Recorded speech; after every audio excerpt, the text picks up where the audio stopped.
This is the SSL board, and we're in Premier Studios, one of the top studios in New York City. And this is a great studio with 4 rooms. There's 2 big rooms like this and 2 smaller rooms. And this is my home. And I love to work out of this place. And so there's 2 rooms like this with the big SSL console.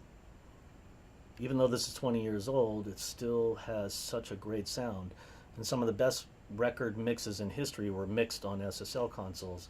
And that's why they became the rage. And all the major studios still have some component of an SSL, either the new ones that are known as dualities or these older ones which are known as J9000s. And everything's done in Pro Tools HD. That's the software of choice for pro music. A lot of you guys out there know Logic well, but that's because the advent of Logic allows you to work on your laptop and stuff. You can work on your laptop with Pro Tools as well, but obviously not a lot of guys invest in that because Logic is cheaper and more accessible. And it's a great creative tool for making music. And Pro Tools used to be all about audio editing. And that was the great thing that Pro Tools did. And then when Logic started to build and get popular, Pro Tools decided to get their creative side of the software together. So now you can make beats and music galore in Pro Tools, and it's fantastic. Great software. So I'll take you guys from here into the live room, which you can shine the camera with. I don't know if the light will prevent you from seeing in there, but that's the live room. And come on, and watch your step here.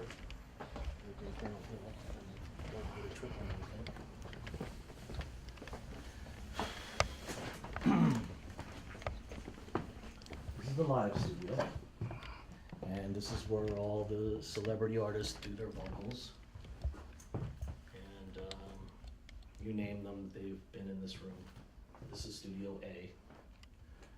And these blocks you see here are like Legos, and they come apart and we just push them up against the wall, and then the whole studio becomes empty. So like when I'm working with a singer, they're gonna stand here and just do vocals.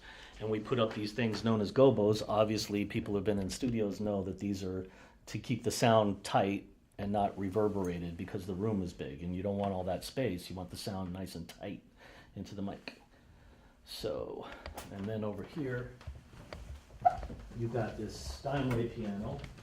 Wow. So a lot of recording is done here, and a lot of songwriting too.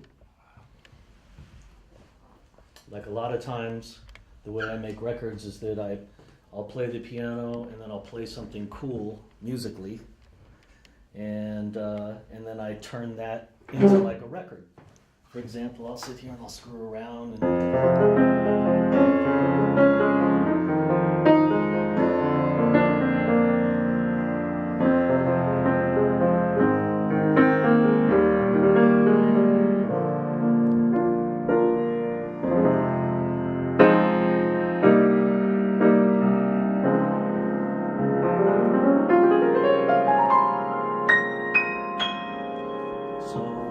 I'll sit here and I'll tinker on the piano till I come up with something really cool, and then I'll come up with a melody and write some kind of song or lyrics to it. And the way you're hearing it right now is like kind of Broadway showy. It's an acoustic piano and it's like a vocal, but that's not what it translates into when I sit down and I make the actual record. When I make the record, then I go to like the hard kicks and snares and make that street sound with a big fat bass.